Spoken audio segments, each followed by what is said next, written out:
Welcome. We're so excited to have you on the Unstoppable series here at the 6th Annual Biohacking Conference put on by Upgrade Labs. So I'm really excited because you are brand new to the biohacking stage, at least in terms of our world. I reached out to you because I thought that you'd be just the perfect spin that our audience needed, so that they could get exposed to a world beyond what they're used to, which is usually pretty tech heavy, science heavy in the most like magical nerdy way. But obviously you're bringing a whole lot of cool to the conference stage. So for those who may not know you, tell us a little bit about what you're known for. For sure. Oh my goodness. Thank you so much. And I don't know if everybody can see you, but your eyeshadow is fantastic. Just fantastic. You look amazing. Thank you. And listen, it's such a cool opportunity because there are these incredible worlds that are kind of in parallel universes, but there's so much crossover. And for me, I definitely have a portion of the self-quantification and biohacking. My mission is to make people get more in your body and start to pay attention to how do you look, how do you feel, how do you perform, just kind of really getting closer to that inner guidance system, because we're so externally focused. And also, yes, making it cool, making it fun, and having a good time, because that's what it's really all about. And for me, getting into space, I had no idea, like 0% idea that I'd be doing this, what I'm doing today. And I was, just grew up as an athlete and playing a lot of sports, but I was like a legend, in the neighborhood, which I could say now because I don't do this stuff anymore. But, I was the fast kid. Like if you ever have somebody wanting to compete, basketball, football, whatever, just get Shawn on your team, you're going to win kind of thing. And so everybody just kind of had this aspiration for me, like when Shawn goes to high school, he's going to be this, he's going to. And everything was looking really good. I got freshman year, just getting in the end zone, scoring touchdowns and track season. But it was during the summer in between freshman year and sophomore year, I ran a 4.5 40-yard dash. And that's like NFL combine time. As I was just a kid. Yeah. And everything was looking great. But fate took an interesting twist. And I was at track practice doing a time trial. And it was a 200-meter sprint. And as I was coming off the curve of the track to the straightaway, my hip broke. And I just kind of pulled up limping. And I thought maybe I'd pulled a muscle. I'd never been injured before. And come to find out, my iliac crest, like the tip of my hip, just broke off. Whoa. And, I went through standard of care, what's known as standard of care. It's given some NSAIDs, told to stay off the leg. I got some crutches. Which was great because you get out of school early. Yeah. So you get out of class early. I got to take the elevator. So that was nice. And I got better. I got back out there. But nobody stopped to ask, how did a kid who's 16 years old break his hip from just running? It doesn't make any sense. Yep. When you hear somebody broke their hip, you usually think somebody's older, more likely female. And I just didn't fit that MO, And it wasn't until, and by the way, so that was about a dozen injuries took place after that. I just kept pulling things and, fractures and different things. And it wasn't until I was 20 years old I finally got a diagnosis. And my aspirations of playing sports was gone. And it was, an MRI revealed I had degenerative disc disease. So my disc in between my vertebrae were just terribly degenerated, so much so that my physician said I had the spine of an 80-year-old man. An unhealthy 80-year-old man, because there's 80-year-old guys here who are like skiing, backwards or whatever. And also my bone density was just so low. That's why, I had the fracture and my broken hip and that kind of thing. Long story short, getting that bit of news it just turned my world upside down, because it was good to know, like, okay, this is what was going on. Yeah. But it was very disempowering to hear from an authority figure that it was incurable, right? And it's a very strong, this is we talked about this. There's another person who did a presentation on placebo effect. Yes. Listen, I really want people to understand this and how powerful our minds are, because I'm very analytical, very data-driven human being. Yep. And when I found this out, I just couldn't believe more people didn't know this. But the gold standard of studies, of clinical trials, is a double-blind, placebo-controlled study. you have to control for the placebo because some people are going to respond from a Yep. fake drug. Yep. Their blood pressure is going to go down. Yep. Their cancer will dissolve.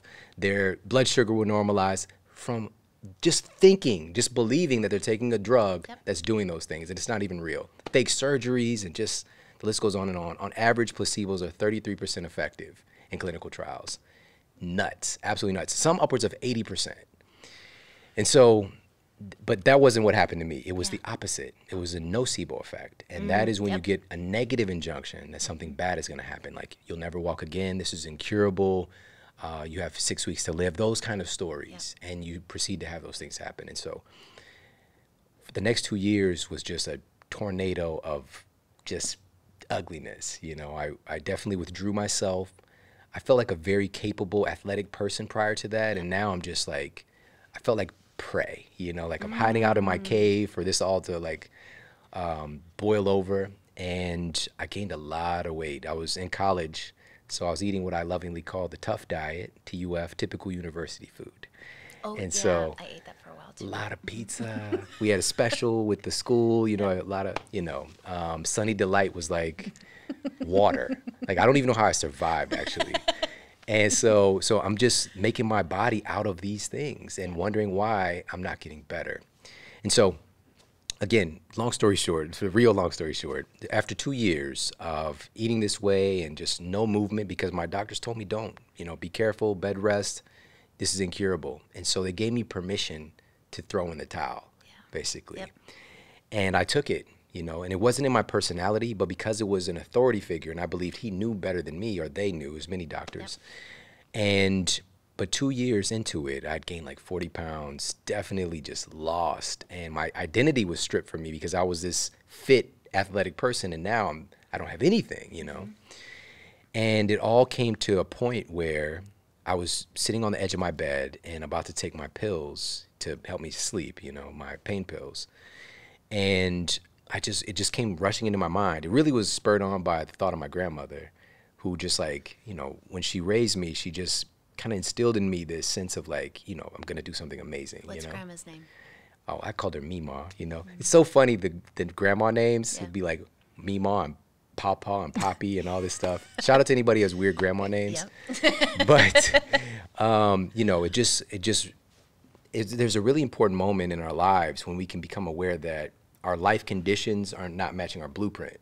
Yes. This is what suffering is. This is the exact formula for suffering. When your life conditions don't match your blueprint for happiness. And so they were so dramatically different. But here's the thing, we can always change our life conditions, or we could change our blueprint, you know? And so when I realized this, it just hit me that, you know, I'd been such an empowered person, and now I'd given my power away to somebody who's like telling me I can't get better. It's stupid. And so I decided then to get well. Yep. And most people never actually do that. It's more like wishful thinking, you know, I'll give this a shot, I'll see about it, I'll try. I was very firm. And if people really do that and engage the power of a decision, and I'm a big student of lexicon, but day means from and kaidir means to cut. So it's like you cut away the entire possibility of anything else but what you chose. Yeah.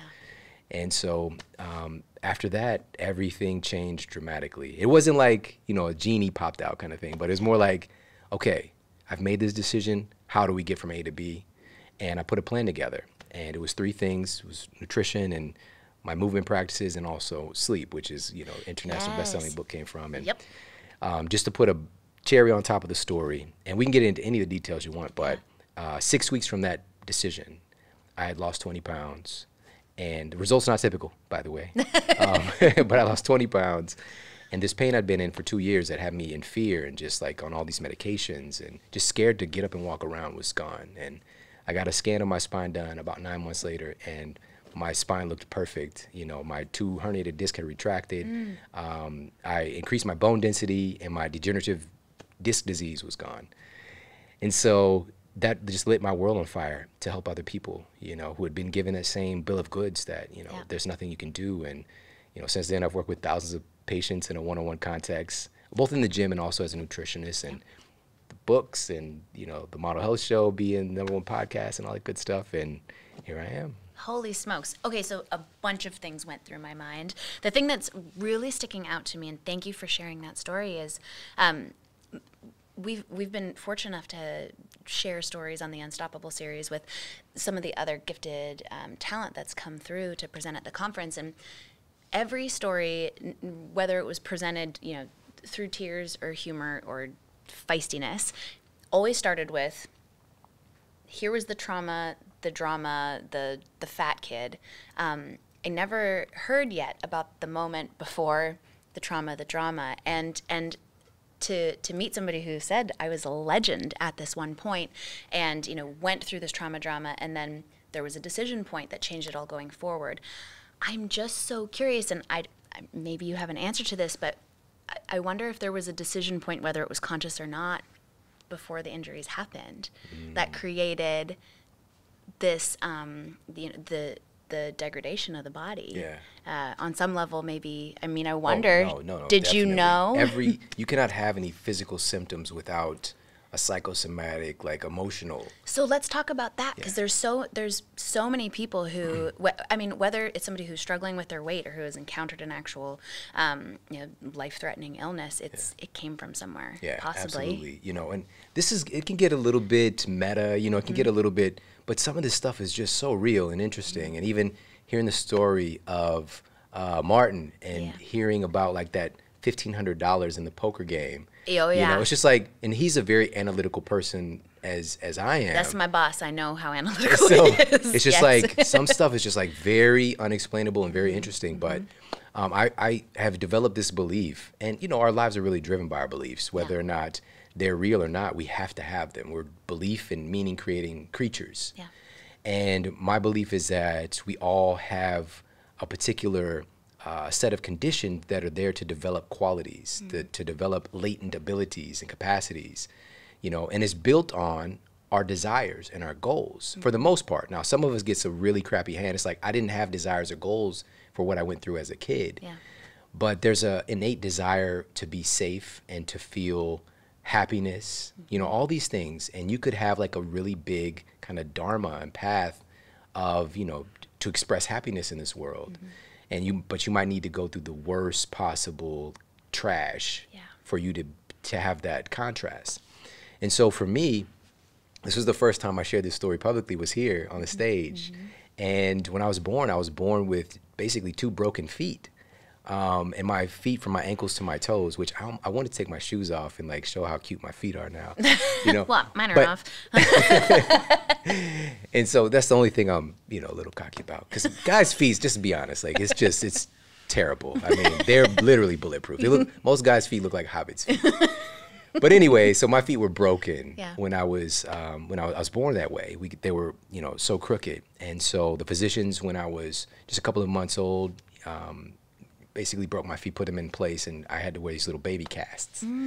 And so I was in those for a while, and then from there moved to these corrective shoes and braces and stuff like that.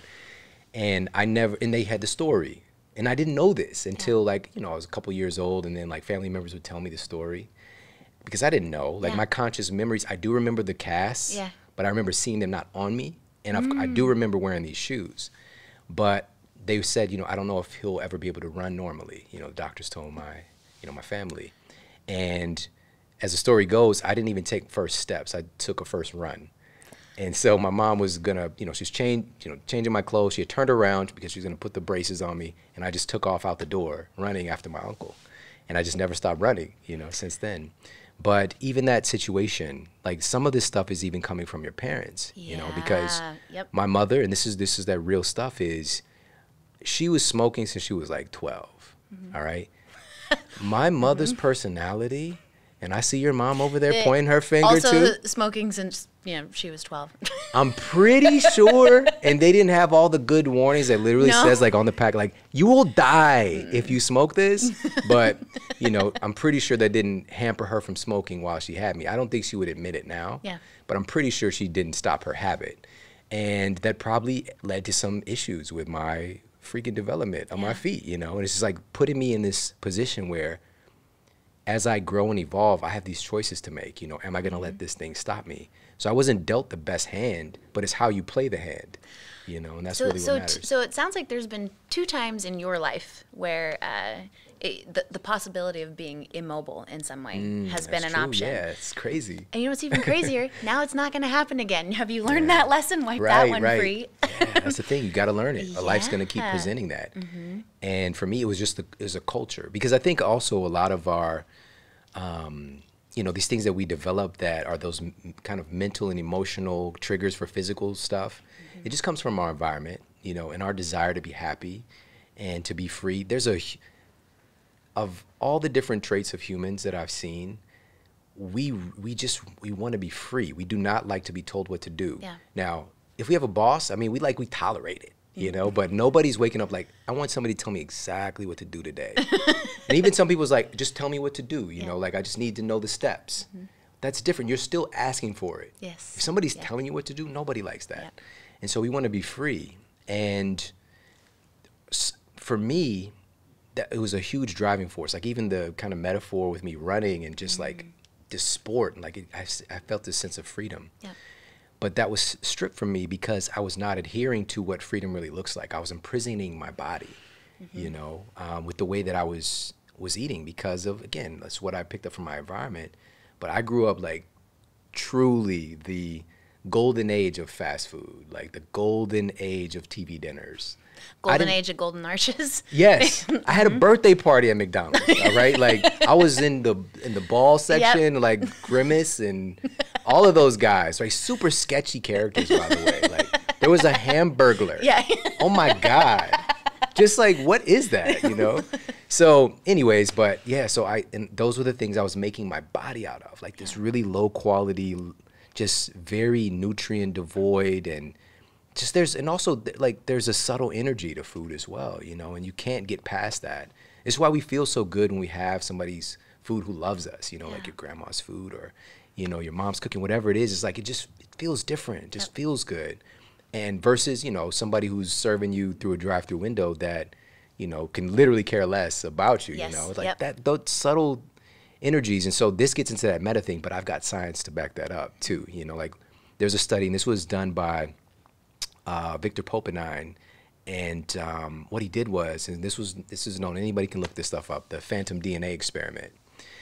And so what they did was they had a vacuum, and a vacuum basically eliminates all of the potential particles and things like that you would expect. Yep. There's nothing in it except the one thing you can't get rid of, which are these biophotons, right? These little particles of light. Yep.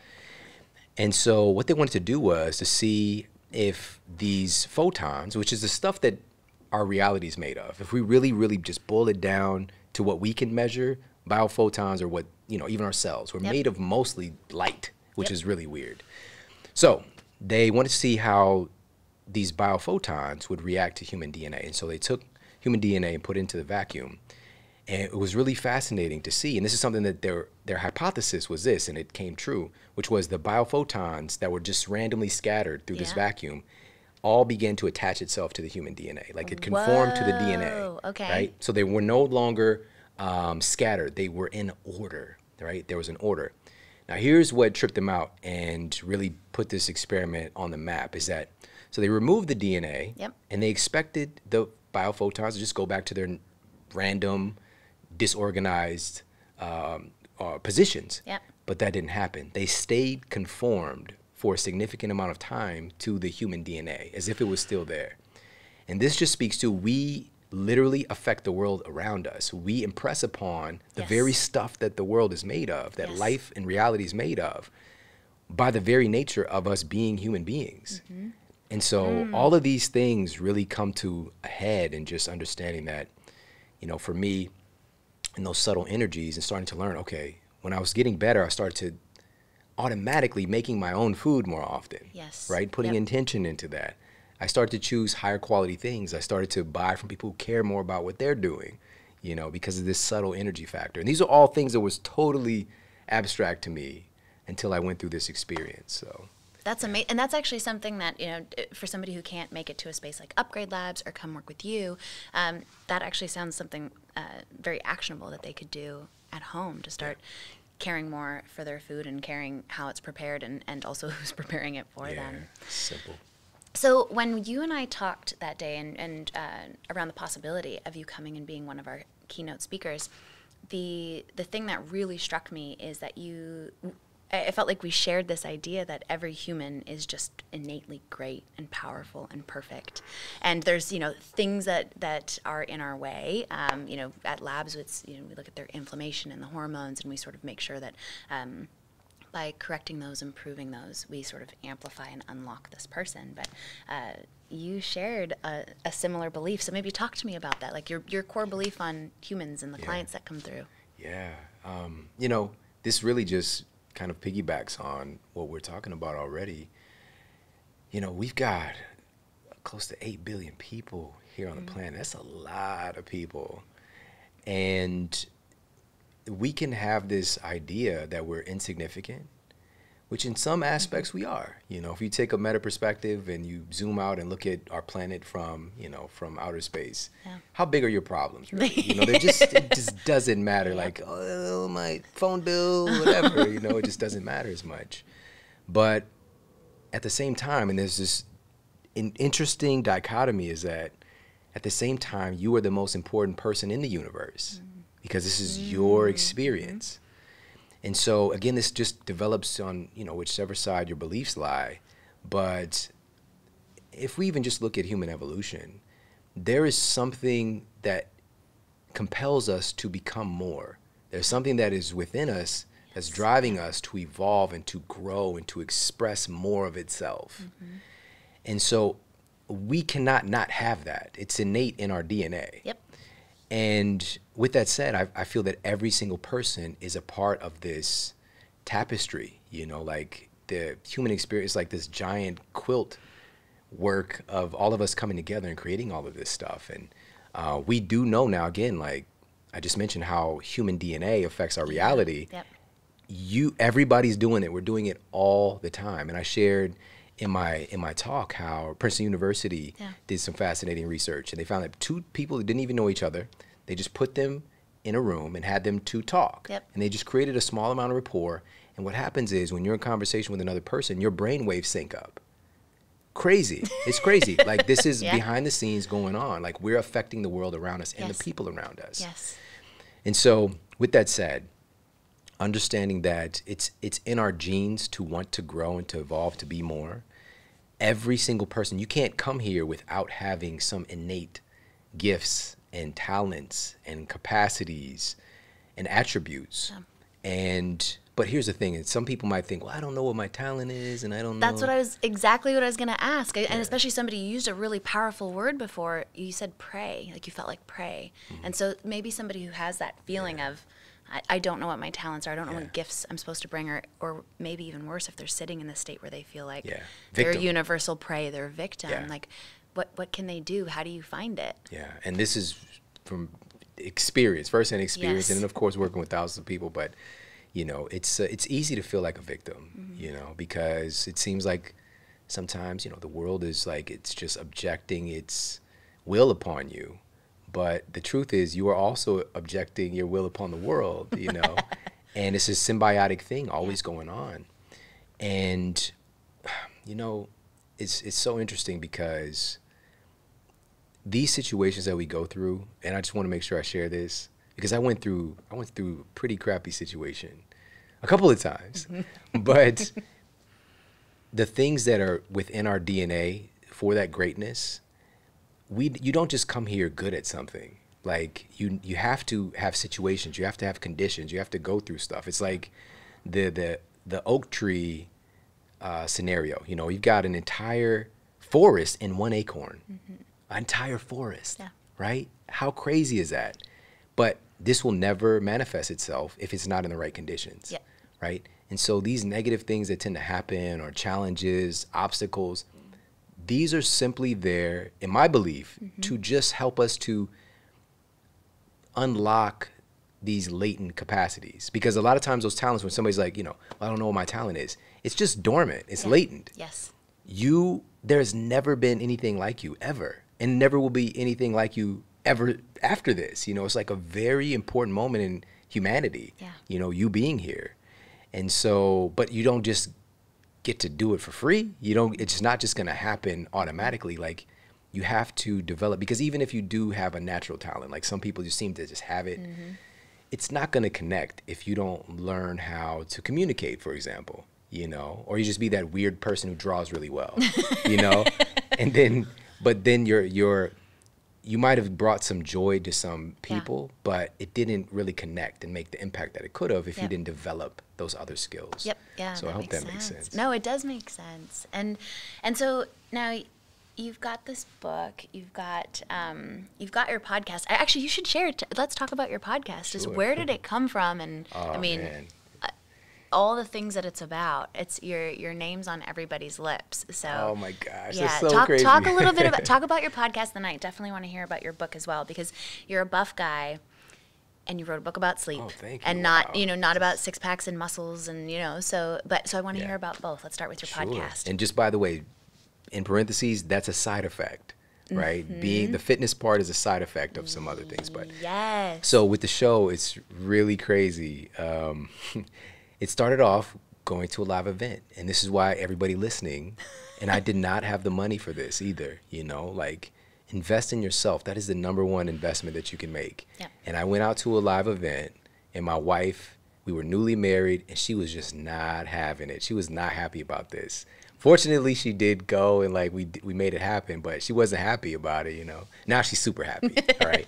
But, you know, you also have to have proof of concept. Yep. You can't just be like, just trust me, this is going to be a great idea, right? Well, you can't say that to your wife. No, so many guys do that, you know. It's just, I had proof of concept. I had all these people that already helped, right? Yeah.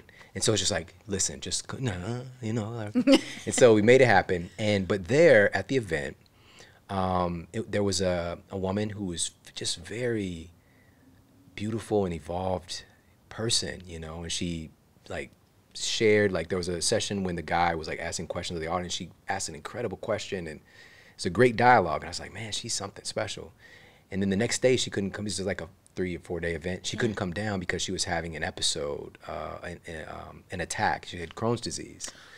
And so, and I had, you know, at that point I'd helped a couple people, you know, with this so-called incurable condition. And so I went up to see her. Like, I don't know how it even got to me. But I went up to see her, and I gave her a couple of recommendations, and, you know, she did a couple of things. And the next day, she was great. Like, you know, it's just as if nothing had happened. And so the word started traveling around the event. Yep. There's like, do you know this guy, Shawn Stevenson? You know this guy? He's with his wife. They're, like, traveling around, like, healing people, like Jesus and Mary or something. I'm like, what? And somebody came up and told me that it was my assistant at the time. I brought my assistant with me, which was I didn't have money for that, but I still made it there. And so, you know, she's saying people are talking about me. And so that situation, #1, investing in myself, getting to a live event. Yes. That's where the magic happens. Yes. Now, it wasn't the event, it wasn't the speakers, which is great, but it was the people. And then I ended up in a mastermind with some of the attendees who are doing big things in these other domains. And from there, I ended up being invited to do this TED Talk. I think this was maybe 2011, 12, something like that, in Las Vegas, which that's a whole other story. I won't get into it. Vegas stories, you're not supposed to talk about those anyhow. There you go. Thank you. Thank you. I forget that. But it's not what you would think. So anyways, but after I came off stage, this couple, Jim Quick, by the way, was there. Oh, he was one of the speakers. Yep. You know, I invited him out because, you know, I was like, well, if I'm going to do it, you got to bring Jim, you know. Jim has always been there in these little weird moments of like life transformation for me. By the way, I love him. He's like your little like angel omen that you know something big's about to go down. Yeah, he's like Jiminy Cricket, right? Aw, and Jiminy Cricket. Oh, that just happened. Oh my gosh, I love it. So he had introduced him to me prior to me speaking, like, hey, you guys should know Shawn, blah, blah, blah. And, you know, people, if they don't know you sometimes, they're just like, okay, cool, you know, yeah, that's awesome, you know. And so we were like, we parted ways. It was a couple, and they had this really big site, which I'll talk about. And so after it was over, though, they came up to me and was like, oh, my God, like, you are amazing. We have this website. And so I just got it online because I realized this was not scalable, me helping the one-on-one, which, you know, and so I started the website. And so many people have this idea, which I know people listening right now, there are many people who have this idea, if you build it, they will come. Right? I just need to start my blog and get on this thing. No, I had like a couple dozen people coming to the site. That movie messed everybody up. And so at the time, I was wanting to open up and, broaden my reach. And so they told me they had a million unique visitors a month to their site. Whoa. And I was like, oh my God, that's amazing. And so they said they had just started this podcast and they were looking for somebody to be the face of this podcast because the person who they had was a big superstar guy in health.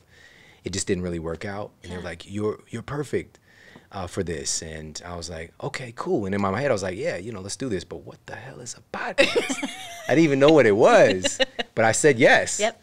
And cut to, it was about a year and a half. We had hundreds of thousands of downloads, which was really big back in whatever this was, 2012 maybe? I don't know. But it was amazing. We reached a lot of people, impacted a lot of lives. Some people come up to me, even at events now, it's like, I've been listening to you since you were fill in the blank, on that show. But thanks to my wife, I realized after a year and a half that, I was building their brand. And I was just kind of this, and they were making a lot of money through me, but, I just didn't know. Yeah.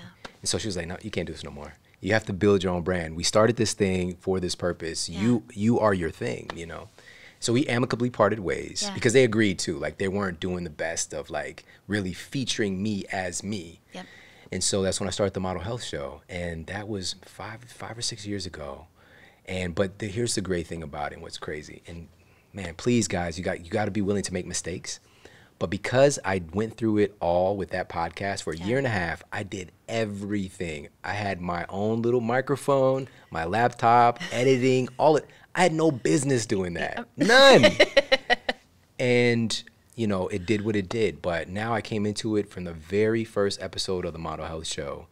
And people, literally thousands of people listen every week to that first one 350 episodes ago. Every single week. Whoa. Because it was me. It was 120% authentically me. I was in my power, in my voice, and the information, the communication style, all of it was there.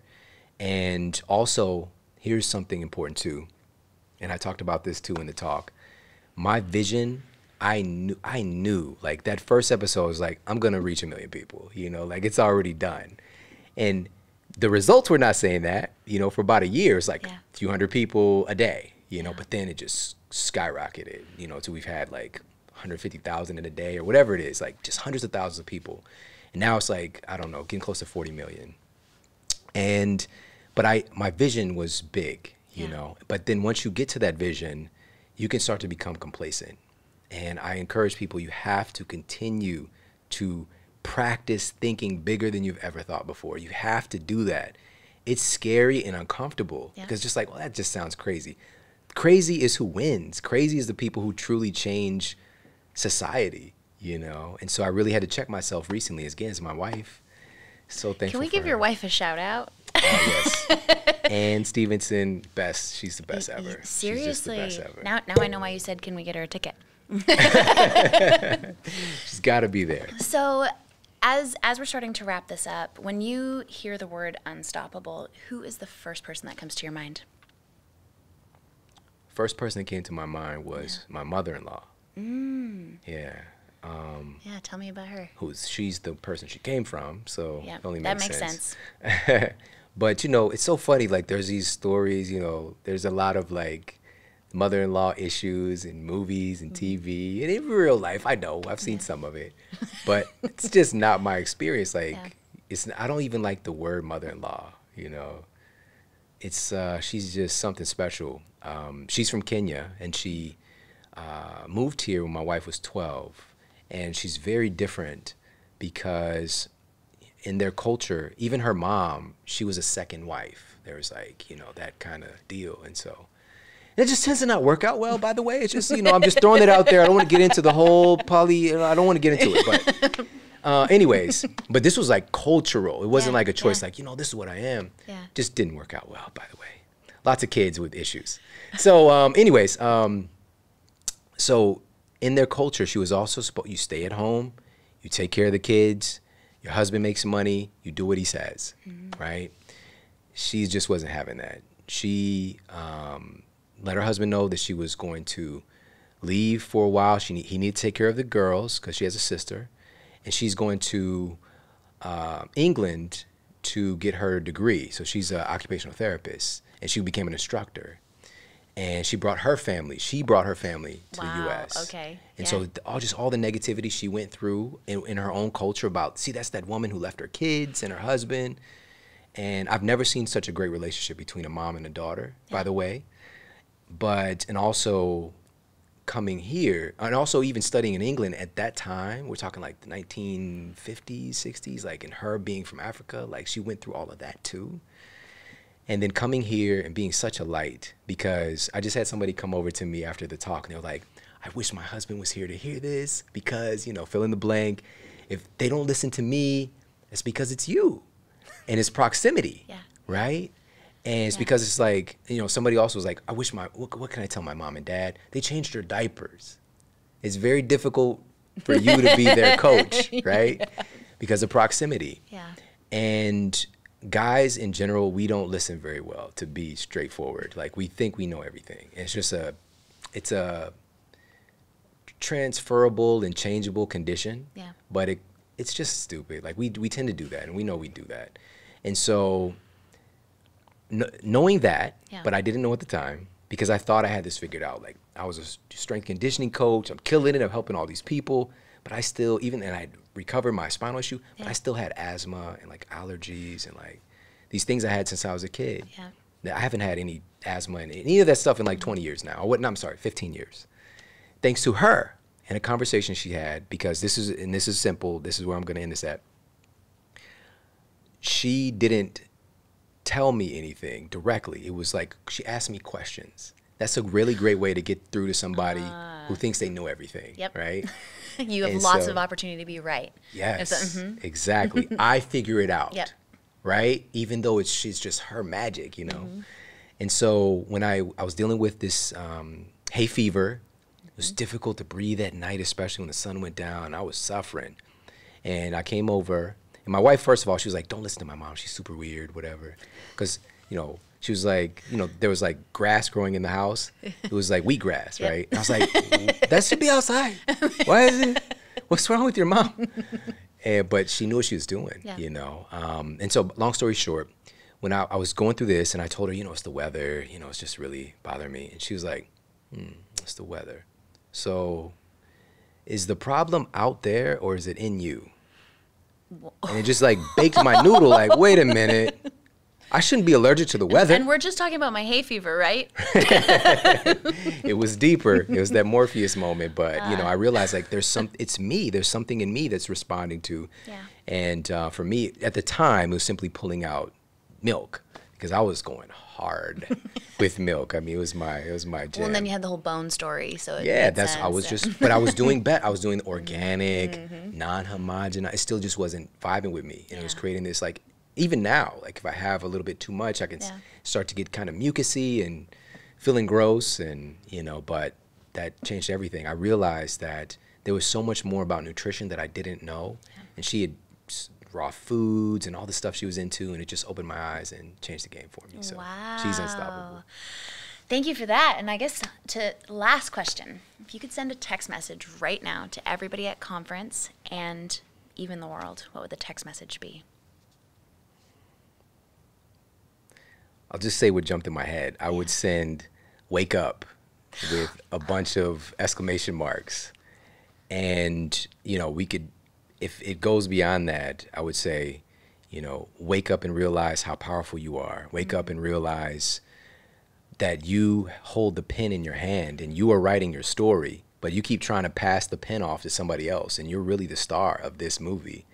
And so many times, like, we try to play an extra, we try to play a supporting actor, but it's us, and you need to wake up to your power and consciously, intentionally write your story, because it can be a really, really amazing story at the end of the day. So that's what I would say, is to wake up, take control of your power of writing your story, wake up to your potential, and yeah, that's what I would say. Thank you. Thank you so much for joining us on Unstoppable and at the Biohacking Conference. It's been such a pleasure.